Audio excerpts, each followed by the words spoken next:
Hi, everyone, and welcome to my review of In the Heart of the Sea.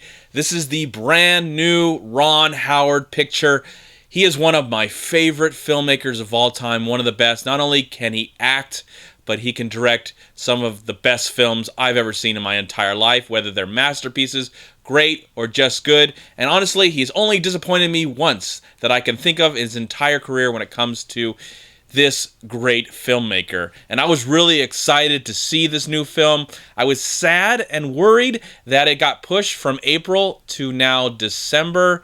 My assumption, and this is only speculation, is that Chris Hemsworth and Cillian Murphy, who are in this film, had to lose a lot of weight. That's my only speculation, but there's probably a better reason why it took, maybe not a good reason why it took so long for it to get released, but I'm glad it finally got released. I was very excited to see this film. Of course, Chris Hemsworth, Thor himself, is in this movie. Cillian Murphy, Brendan Gleeson, and Ben Whishaw.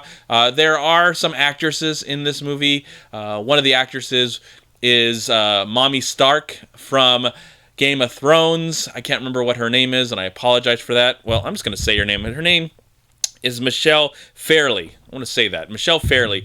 She plays the wife of Brendan Gleeson's character, and that's where the story begins. We get to meet Brendan Gleeson and Ben Whishaw.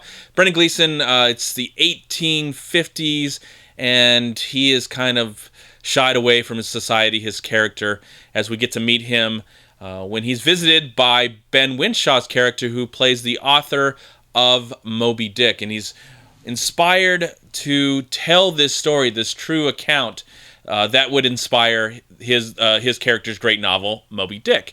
So this movie goes back and forth as we learn about the story in 1850, but the real story stars Chris Hemsworth and Cillian Murphy as we get to meet them in the 1820s as they are going on this voyage to collect whale oil to keep the lights on. Back in the day, they didn't have electricity, so they had to go whaling and kill sperm whales to collect the oil to get the light when it is dark.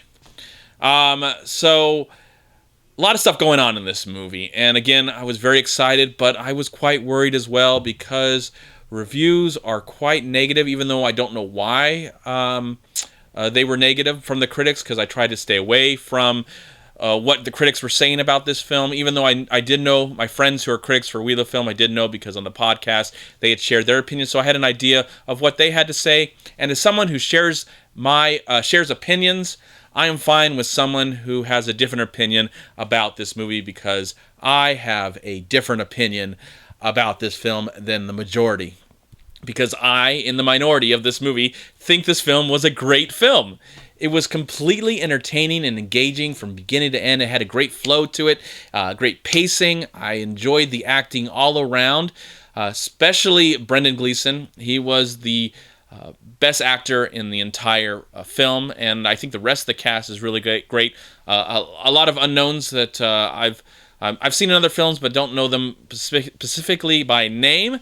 But overall, I thought the acting was quite amazing. Even the fact that, Chris Hemsworth, his accent kind of went in and out, I just think he still had power on screen. He felt very strong, and I was convinced of who he was in this movie. I liked the locations in the film. I liked the way the film looked for the majority of the time. I contribute that to some really great cinematography. I believe the cinematographer has won an Oscar before. And I liked the film. It had a great realistic look to it, and also a surreal look to it as well. I enjoyed the special effects in the movie. I thought the special effects, especially the way the sea looked and the way the sperm whale looked, and there were some moments of the film where I couldn't tell if the ship was real or fake when it came to the special effects, or with the way the water and the whales and all the mixture of all the the environment and how that all looked. If I had anything to complain about this movie, the special effects is not perfect. There are moments, especially when they get off the main ship and get onto smaller boats to start hunting the whales. There were some shots of the guys in the boats, and it didn't look like the best quality when it came to that special effects. I felt like I could just feel like they were in front of a green screen when all this stuff was going on. But that was about it. I was just so engaged in the story and so captivated by what was going on that it went by so fast. And I a few times throughout the film, I did get quite emotional. Just look at all the work that these guys, these real guys, the real people had to do this, and all the work and the attention to detail that the filmmakers did to tell this story. I think this movie's directed quite well by Mr. Ron Howard. It's a film, of course, since it's not getting the great reviews that you expect from Ron Howard, it might be a film that will get forgotten, and I think that is a shame. I feel like this movie's going to be very unappreciated and very underrated as the years go by, and when people think of Ron Howard, they're not going to be thinking about this movie. I think that's quite a shame, because I think it is a great film, and it's definitely one of his greatest films. It's not one of his best or one of his perfect movies, as it's kind of sad when a filmmaker who's known for making some amazing films, when maybe he makes a film that might not be as memorable as his other films, they tend to kind of push it away and want to forget about it. And I think that's a shame with this movie, because I think a lot of hard work went into this film. It shows on screen.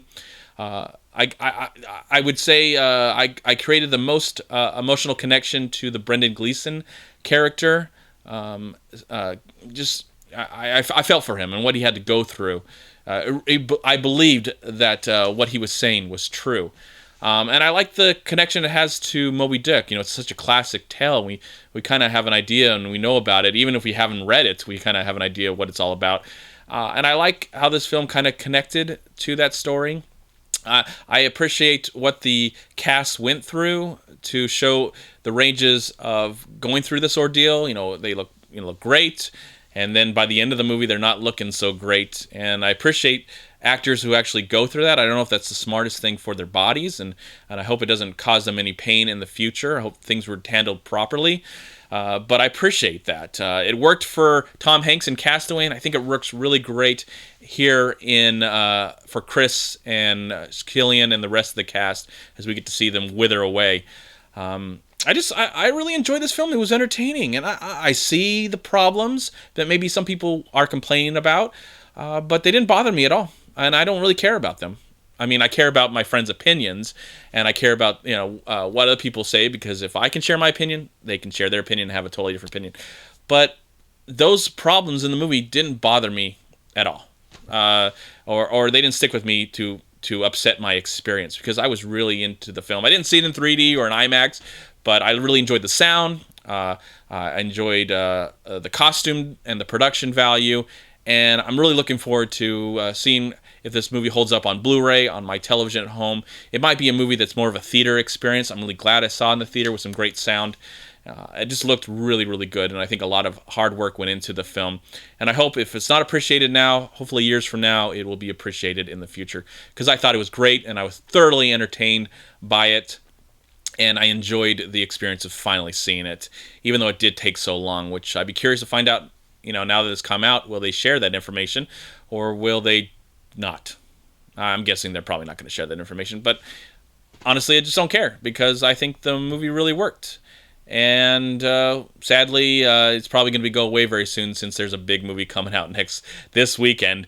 That's the sad thing. I think it just came out at a bad weekend as well. But hopefully, in time, it'll be remembered for being maybe not a perfect film, but something very entertaining and something very worthwhile to see.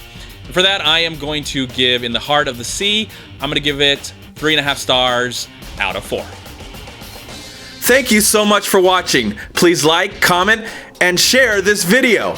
And also, please check out these amazing movie websites. And if you enjoyed this review, please click here to subscribe to my channel, and also please check out all my recent reviews right here on YouTube. Have a great day, live film, find peace, happiness, and harmony in anything and everything you do, and I'll talk to you at my next movie review.